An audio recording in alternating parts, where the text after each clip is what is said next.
Hello friends, now we will see the next strengthening mechanism. Already we have seen about the dislocation and point defect interaction, and we looked at the solid solution strengthening and some other issues when you have these kind of interactions. And now we will go to another strengthening mechanism, and that is related to work or strain hardening. Already I have told you either it can be work hardening or strain hardening. Okay, both terms are equally valid. So, we want to see that what happens when you have more number of dislocation, how they interact, how they kind of strengthen the material.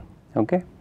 So, if you looked at strain hardening, usually it is used to harden alloys, they do not respond to heat treatment. Okay. So, heat treatment we have already seen. Okay, two types of heat treatment where we kind of had a bulk transformation. Okay, for example, in steel we saw that from austenite you can transform to coarse pearlite, fine pearlite, coarse benite, fine benite or martensite. Martensite, and we also discussed that martensite is very hard and have very high strength. Okay, so you can have a hardening because of this kind of transformation, or you can have precipitation as we discussed in aluminum copper alloy system, that you can have precipitate inside the matrix, and that will add into the hardening of the or increase the strength of the material. Now, the alloys which do not respond to this kind of heat treatment, for example, if you take any aluminum alloy in which you have for example, aluminum magnesium alloy. So, magnesium is in the solution in the aluminum. Okay, and it does not form precipitate inside the grain. So, in these alloys you cannot do any hardening through heat treatment. So, in this type of alloys hardening can be only done by doing a cold working. Okay. So, cold working means basically strain hardening, or you want to introduce strain in the material. Okay. And as I told you earlier also that dislocation can overcome the pile up by doing the climb process. Okay. So, if you do another process called hot working, which is done at high temperature, at high temperature you will have more vacancies. So, that this climbing process will be easy. Okay. So, when you want to do strain hardening, you have to do it at lower temperatures or room temperatures, which is called cold working. Okay. At high temperature it is not going to be very effective. And if you see that with reduction of cold work, that means you introduce more cold working 10%, 20% and so on, and this is the on y axis you have properties. So, you can see as I am increasing the percentage of cold work or percentage of strain in the material, my yield strength is increasing as well as my tensile strength is increasing. However, at the cost of ductility, my elongation to failure is decreasing. Already we have discussed that in strengthening mechanism usually increase the strength, but at the cost of ductility or elongation to failure. Of course, the rate of strain hardening will be usually lower in HCP than cubic metals. Okay, because in HCP metal you have only very few efficient slip system. Okay, so I will come to that why you get the strain hardening. Okay. But basically strain hardening is because when you have large number of dislocation moving at different slip systems, okay, which are not parallel to each other, what happens, one dislocation comes and another dislocation comes, okay, and they interact with each other. Okay. So, suppose a dislocation is like coming like this, another dislocation moving from some other plane, okay, and it is cutting this and it is suppose like this. So, the interaction here, of course, I am not going into details of how the interaction takes place, because it will be another can be another long discussion. Okay. So, there is something happens here when these two dislocations interact. So, one dislocation is moving in this plane, okay, another is coming out of the plane like this, for example. Then there is some interaction, and because of that interaction these two dislocation or any one of these dislocation gets pinned. It will be difficult for it to deform. Okay. You will need more stress to deform it. Okay. So, in cubic metal, because you have large number of slip system which are non-parallel to non-parallel slip system. Okay. So, interaction is going to be much larger. In HCP we have only 3 very effective slip systems, okay. So the interaction is going to be smaller in them, okay. That is why you have more strain hardening in cubic metals. So if you look in terms of dislocation density, okay, scientist called Taylor in 1934, he first recognized this this thing that if you keep on introducing strain, for example, you are doing hammering or whatever, you increase the strength of the material. So basically, if you look at the strain as a function of strain, if you are plotting different stress strain curve, okay, so you can see that this is the elastic part and then this is the plastic part and it must have fractured here. So this is a stress strain curve, okay. Now this stress strain curve we are plotting after giving different percentage of cold work, okay. So on x axis you have strain, on y axis you have stress, and then in this depth direction we are giving different percentage of elongations. So suppose initially I am not giving any, this is as received material, suppose there is no cold work, then I am doing a 10% cold working, 10% strain is introduced, then 20% for example this one, then 30, then 40, then 50 and so on. So and after each of these cold working we are doing tensile test, okay. So what you will see? So you will see a tensile curve like this. After 10% cold working, your yield stress has increased and your UTS has also increased. Another 10% strain, okay. So total 20%, so yield and UTS has increased and so on, okay. So of course, and ductility is also coming down, as you can see that in this case ductility was very high and slowly the ductility is coming down, but the strength is increasing, okay. So if you see from theoretical point of view, we discussed that if you do not have any defect or dislocation, the theoretical strength will be very high, okay. So around G by 2 pi. So there is kind of a contradictory idea here about dislocation, that we say that there is a drop in the strength because of defects, okay. So theoretical strength should be very high, but the strength comes down, okay, or actual strength is much lower than the theoretical strength because there are defects present in the material which are dislocations. So there is a drop in strength due to presence of dislocations, but at the same time now we are saying that there is a increase in strength because of dislocation. So if you have very few number of dislocation, of course there will be a drop in the strength because of presence of dislocation, okay, they are free to move. But if you stop them from freely moving, okay, then of course you can again increase the strength. So the second part is that due to dislocation multiplication and their interaction, the strength is again increasing. So sometimes it becomes a little bit difficult to understand and appreciate that at one part we are saying that dislocation brings down the strength, another part we are saying that dislocation is increasing the strength. So basically idea is that if they are freely to move, then of course they are going to bring down the strength. If we are able to provide some barrier to motion of dislocation, then of course we can increase the strength of the material. Okay, so Taylor's theory is that moving dislocation interact with each other and get trapped, as I told you. Okay, trapped dislocation give rise to internal stresses that increase the stress necessary for deformation. The effective internal stress tau caused by these interaction is the stress necessary to force two dislocation past each other. Okay, so the stress as a function of dislocation density can be expressed like this, okay, where B is your Burgers factor. Okay. So it is dependent on the rho. Rho is your basically dislocation density. So you can check our lecture on defects where we discussed about dislocation. So it is dislocation is basically a line defect. So it is always will be measured in some length term meter.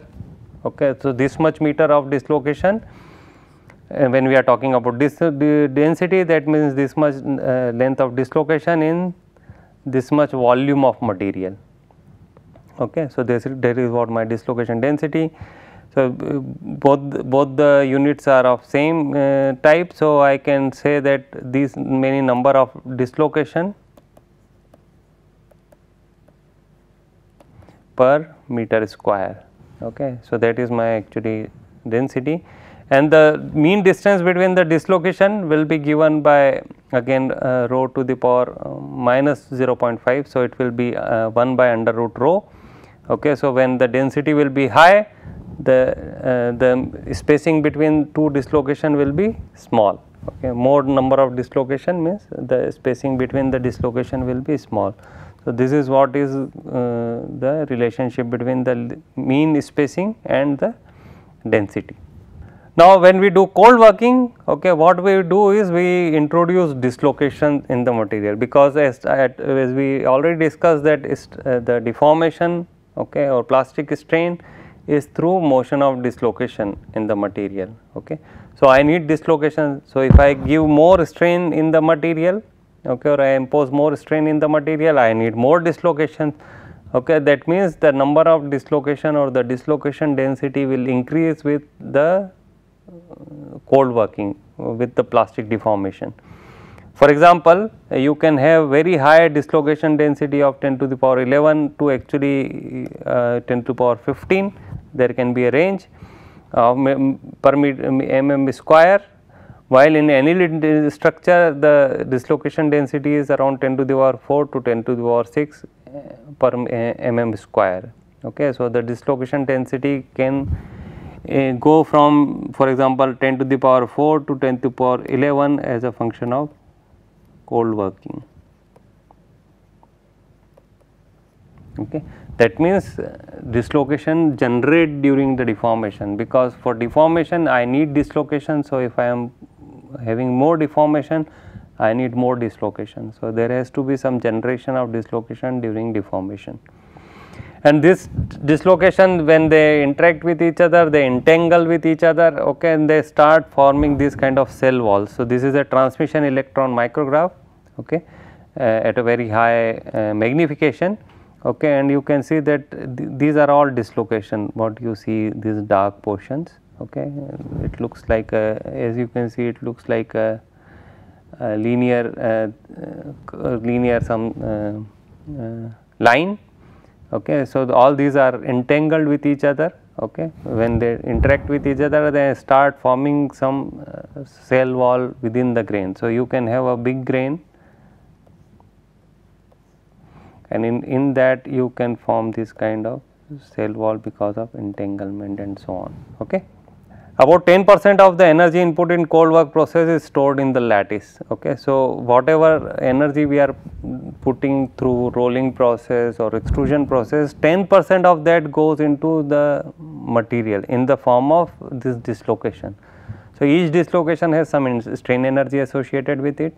Okay. So, you can do a summation of all the dislocation to find out the total energy, and that will be approximately 10% of the total energy which we put in the material. So, rest of the energy actually dissipate in different forms, some in form of heat and so on, okay, and some gets stored in the material in form of dislocations. If you want to see the microstructure evolution as a function of strain, okay, so some very precise experiments people have done. This is taken from a paper in material science and engineering, okay, and they have taken the sample from different part of the stress strain curve. So, basically what they did, actually they deformed the material and stopped the deformation at this point, okay, take the sample out, took the sample from that deformed material and did the TEM micrograph, or take the TEM micrograph, then another sample deformed up to this point, another sample is taken out, next sample deformed to this point, then sample taken out and so on. And then they saw that as a function of strain, that how the dislocation density is increasing. Okay, so initially there is hardly any substructure or dislocation is there. So, the density is also shown here, okay, what is the density at this point, then the density is increasing as a function of strain, okay, and this is how the microstructure evolve as a function of strain in the material. Now, as I told you that when you do straining, okay, I need dislocations, okay, so there has to be some source of dislocation, okay.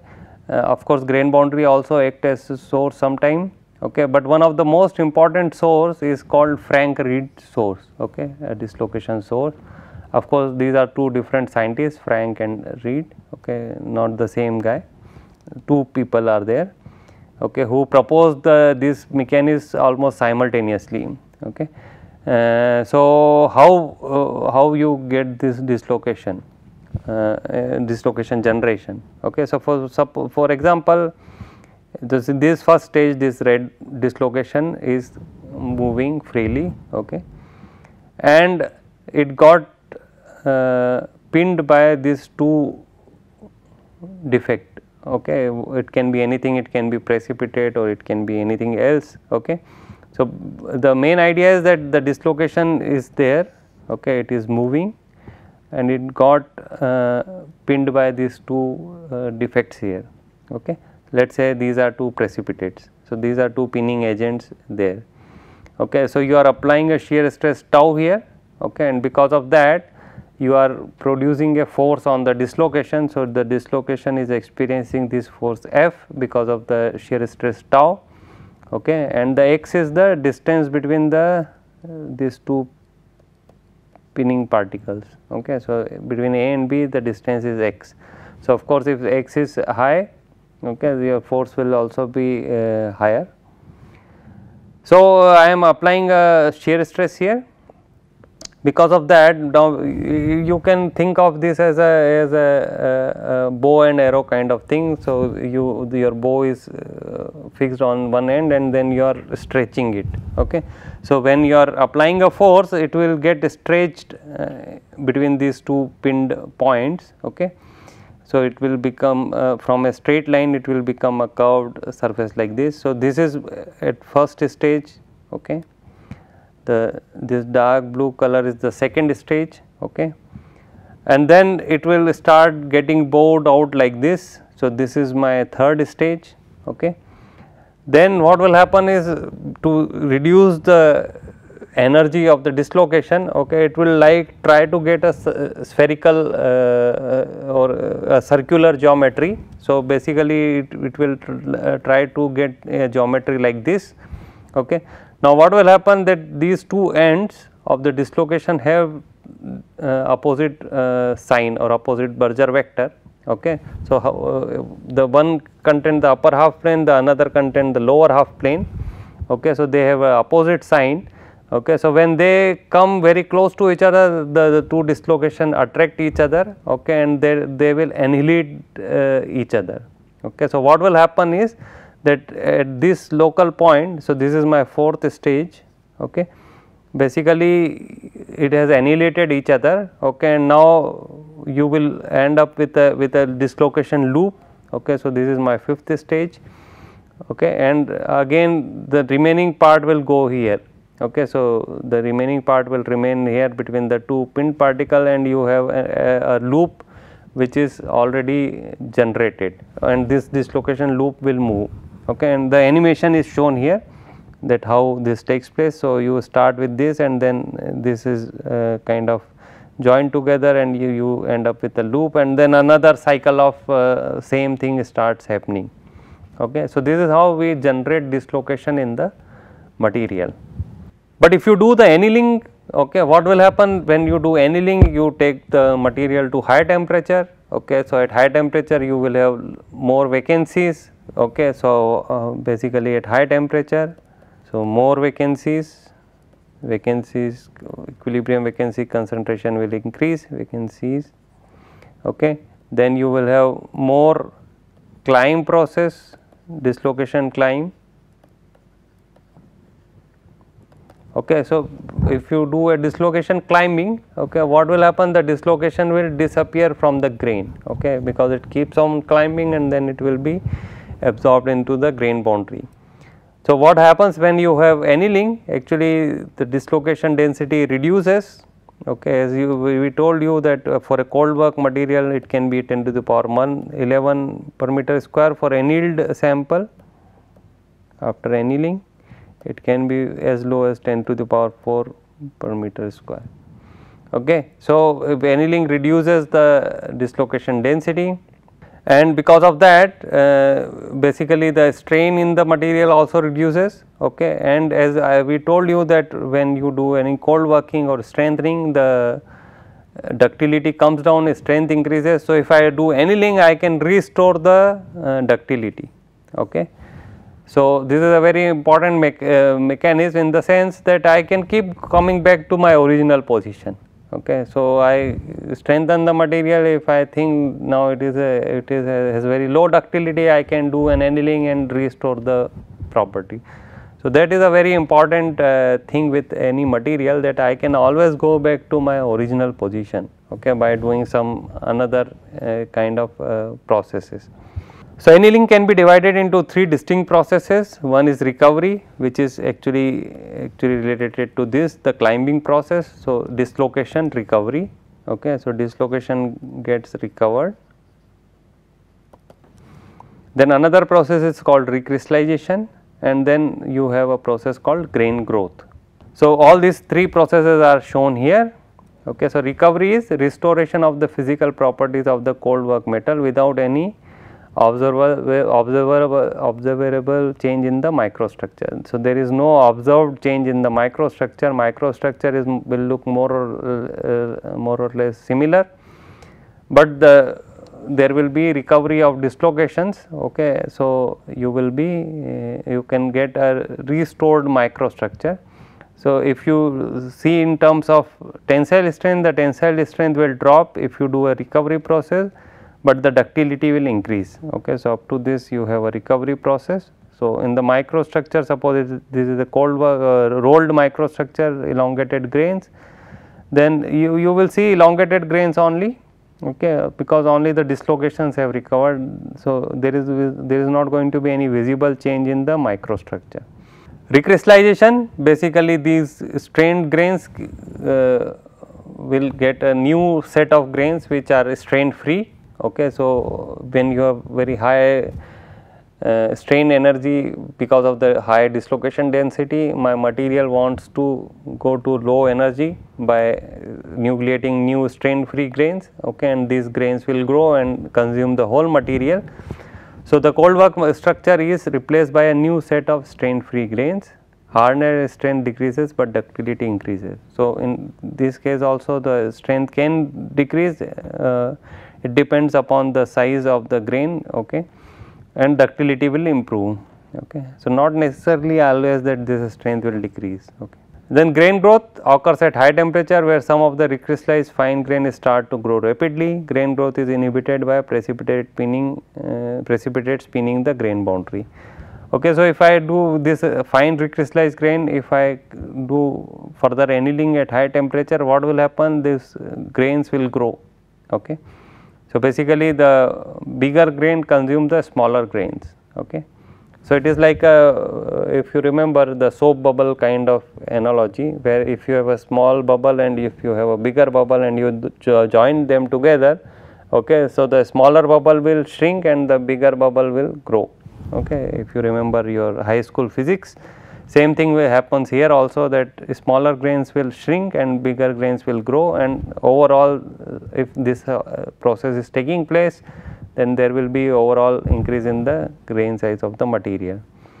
So, after cold working, this is some 3 very important processes which takes place in the material if you do any annealing process. Okay. It can be, you can do a recovery, or you can do a recrystallization, or you can have a grain growth process.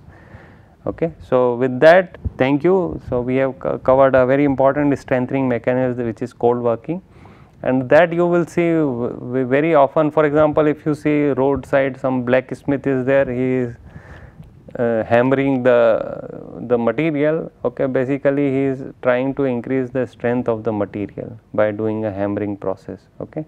So, this is one of the very important strengthening mechanism. Thank you.